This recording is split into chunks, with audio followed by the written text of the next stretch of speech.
Hey guys, it's C2E2 here with another update for you. I guess more of a C2E2 overview of what happened while I was gone this weekend. So I guess I'm not really back in the mode of playing games for you guys and getting the videos up. So, bear with me for one more day. I promise this weekend I'm actually going to have a video up for you guys. Like an actual video. I mean, you could call this a video, I suppose, but I'll play a game for you guys, I promise, soon. I promise, very soon, we'll be back on the track of me playing games and freaking out and doing really weird stuff. But until then, please just bear with me. I'm actually surprised I have a voice today because both, over the weekend I pretty much lost my voice from just trying to shout over the noise of the con and my friends were nearby and I'm like, where do you want to go? I don't know, where do you want to go? It was nuts. There were so many people. This was without a doubt the biggest convention I've been to, but it was the best convention I've been to so far. So I'm just going to kind of go over what my experiences were this weekend and what happened and how fucking great it was, and it was so amazing. So I left Thursday, April 20th to go to my friend because she lives not in Chicago, but she lives near Chicago, and I was staying with her because where her place of residence is, it's not too far away from where the convention was being held. So it's like, I'll just stay with you and not have to have the added expense of staying at a hotel. And it was interesting because every time I've been to Chicago, prior to this convention, I've either had someone drive me up there or I've driven myself. This weekend, I actually took the train for the first time, and I should rephrase that. I took the train for the first time in the United States. I've actually rode the train in Europe, but at that point in time, I was like in junior high, and my mom was taking care of it. This time, it was like, I'm being an adult. I paid for my own ticket. I had to pay attention to what's going on. This is my adventure. I gotta be an adult and actually take care of all this stuff. So riding the train for the first time in the U.S. was actually not terrible. It was kind of relaxing, except I didn't sleep on either going up or coming back from Chicago, but maybe we'll sleep next time. I highly doubt it. But anyway, so rode the train for the first time. It was awesome. Got to see my friend again, which is always fucking great. I miss her so much. She lives in Chicago and I live in Springfield. I'm like, it's like, you live 3 hours away. Why do you live so far away? Anyway, but C2E2 didn't actually start until Friday the 21st, and that day was just, even though it was the first day, it is, I would say by far, in my mind, the best day I had out of the entire 3-day convention. And this is why, because one, I got to meet the Nostalgia Critic, and I met him before. I met him actually my very first convention, which was like this small little con outside of the St. Louis area. I went with like a really old friend of mine. I met him, I saw him, I took the dumbest fucking picture with him. And, years later, as I'm looking back at this, I'm like, this cannot be my legacy for me, the Nostalgia Critic. I gotta get a better picture. So when I found out, kind of like the week before I was gonna meet him, he had up on one of his reviews, he's like, I'm gonna be at C2E2 at this booth, and I'm like, damn it, I have nothing to show him, but he's gonna be there so I can take a picture and not like a freaking moron. And I did, I actually took a picture and I actually look semi-decent, as weird as that is. And look, I'm just so freaking cute. I actually wore my hat for both Friday and Saturday, so very excited about that. So, but first I got to meet the Nostalgia Critic, and he was so nice, and I got to meet Tamra. She was freaking hilarious. I absolutely adore her. Malcolm wasn't there. I think he came either later that day or later on the weekend. I'm not really sure, because I know I saw him later, but I didn't meet him, which is kind of sad because I would have liked to have actually talked to him, but I got to talk to everyone else, and even Cinema Snob was there, which I'm not totally surprised, but I didn't know he was going to be at the convention. He was just kind of like walking around, and he actually walked behind the booth when I was talking with the critic, and I was like, oh my god, I know you too, holy crap. I got to talk to everyone. That was awesome. But the next big thing we did was, I'm gonna butcher his last name, and I hope to God if he ever finds this video, he will forgive me for butchering his last name. Cause, oh my god, I'm such a fan. But I met Steve Bloom, which, if you don't know him, probably the latest work he's done is, if you're a Star Wars fan, He does the voice for Gareth Zeb from Star Wars Rebels. But if you're a Transformers fan, blah, I can't talk, and you watch Transformers Prime, he does the voice of that versus Starscream. But I gave him a picture of, I actually drew out Zeb from the Star Wars Rebel franchise, and that was actually an interesting story. So like I said, I was wearing my hat, and of course there's little bells on it, and the way they set up this convention as far as meeting people, which Indie PopCon, for the love of God, take fucking notes. This is how you actually, like, get people in line and seeing people. Whatever shit you're pulling, you need to, like, reevaluate your life. But anyway, what they did for signing autographs for people who were just doing that in this section, they had a pretty long just table, and on one end you actually talked to someone who worked at the convention. They took your money, because you had to pay for, you know, autographs or whatever. They took your money for what you wanted. I got an autograph and a photo with Steve. And I'm walking up to this person, and she notices my hat, and she's like, "Oh my god, can you jingle for me?" And I'm like, "Oh sure." So I just shook my head rapidly. She's like, "Oh, it's so freaking cool." And she pulls out her phone. She's like, "Can I take a video?" I'm like, "Sure." So I jingled again. She's like, "Oh, that's so awesome." So I gave her my money and went back to the other line, because they have one line for paying, one line for actually meeting Steve, or for meeting the person you want to meet.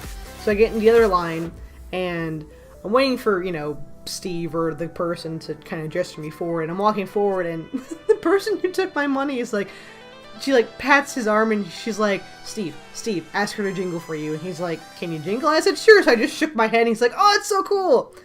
Of course, I'm absolutely friggin' starstruck by this point, because I'm like, "Oh my god, I'm talking to Zeb, this is so awesome."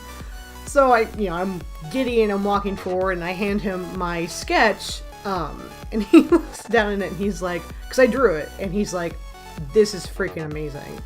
And he signed, I actually think I'm beaming. I'm so freaking happy just even recalling the memory of him just signing it and looking at it, and he's like, "Oh, this is amazing." And he actually like spoke as Zeb, and I was like, this is the best day of my life. So it was kind of a running joke with my friend and I that day of, you know, who was more excited, me meeting Steve or Steve seeing my artwork and seeing my Jester's hat.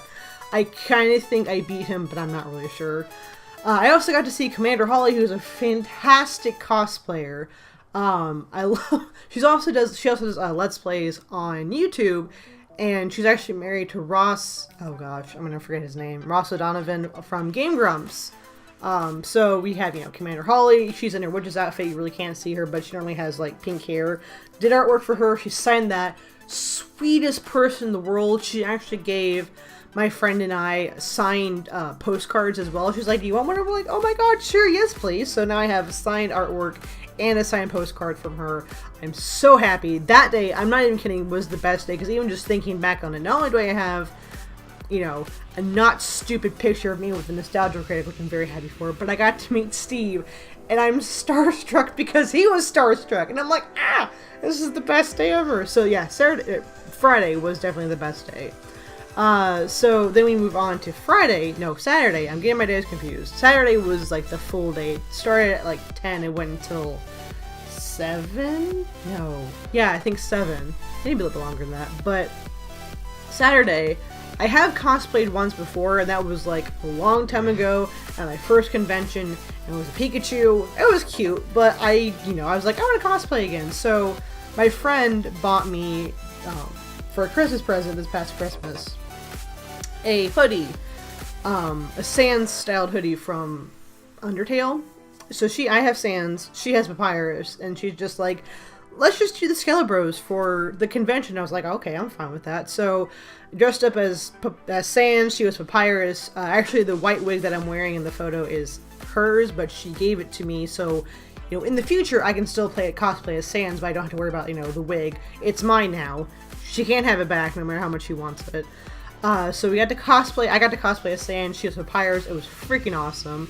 Random thing about that convention actually was the fact of that weekend the Unicorn Frappuccino had come out.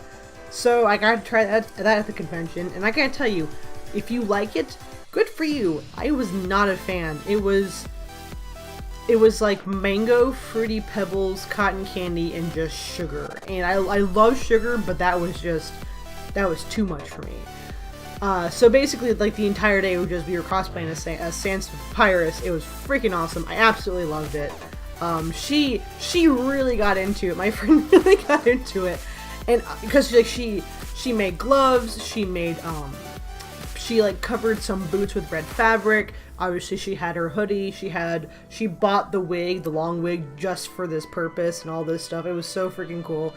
And she's like getting like all this stuff together, and I'm like, I'm gonna stay true to Sans, and I'm gonna do as little as freaking possible. So the only thing I had to buy was a white t-shirt that I got for like $2, and the face masks, which were like, I had like a giant box of them. They cost $12, but that's because they were, for whatever reason, really expensive. But I barely lifted. I didn't have to make anything. I barely lifted a finger. So, you know, as Sans, I had to stay true to his character, and I was basically as lazy as I possibly could be. So yeah, Saturday was all day cosplay. And then Sunday was the last day. It was 10 to 5, so it was like the shorter days, because, you know, everyone's winding down, everyone wants to go home, so they really can't, you know, be open too late, which is good. Actually, my train home left around 7. But that was also a fantastic day because we got to meet Troy Baker. Now, I'm not as starstruck as my friends were, because while I love him dearly, Steve has a special place in my heart. Troy Baker, as sweet of a man he is adorable. But, like, comparing to my friends, I was, like, possibly the most normal one that day, as weird as that sounds. But I got to meet him, and in case you don't know, he does the voice of Booker DeWitt from BioShock Infinite. And if you've also seen my Tales from the Borderland Let's Play, he does the voice of Reese. And from The Last of Us, he does the voice of Joel. So he does a lot of voice acting. He's really, really good. Huge fan. Absolutely huge fan. Was not as starstruck as my other friends were, but I was kind of like, well, I got to hug the sweetest man in the world. I got to take a selfie with him, got an actual, like, professional photo. I'm such a freaking dork. But it was so much fun. There was a bunch of cosplayers there I absolutely loved. The Sandra Cohen photo, for whatever reason, first he did that pose, like he was getting prepped, and I was like, I held up my camera to take the photo, and there was like the sun behind him, and I'm like, well, that's just like the goddamn most perfect shot I could possibly ask for. So that was it was fun. It was just fun all the way around. It was great. Had a fantastic time. I'm already talking with my friend about going next year, what we're going to do. They already have the dates up, actually. It's April 6th or the 8th, I believe. So it's another Friday through Sunday spiel. But we're already going to be going. We're already trying to figure out what cosplays we're going to do. We've decided that there's going to be 3 of us. And one day we're just all going to be, like, really powerful female characters from the Star Wars franchise. I know one of them's going to be Leia, one's going to be Captain Phasma, and I'm trying to decide who I want to be, and it's between Sabine and Hera from Star Wars Rebels. I'm not sure who I want to do. We'll find out soon enough, but there's like 1,000 things I want to cosplay now. Of course, I've started and now I can't stop. But that is it for the update as far as kind of what happened during the convention. It was, I can't even begin to describe how much fun I had.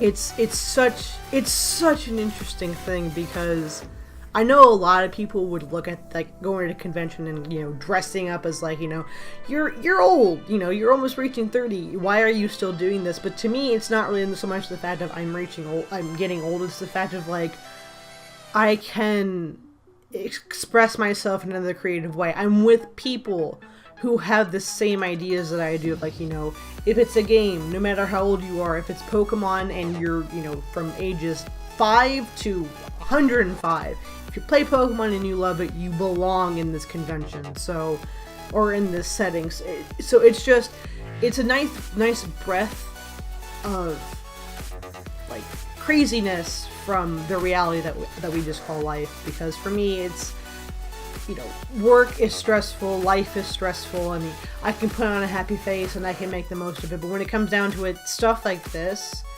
is such a breath of relief. And I kind of wish more people could understand why others cosplay and go to these conventions. If it's not your thing, I completely understand. I'm not going to force you to go. But it's more for those people who are like, you know, why would you do this? It seems like a waste of time and money. Why wouldn't you want to go someplace else? It's like, you know what? People want to go to the beach. I want to go to a cosplay convention.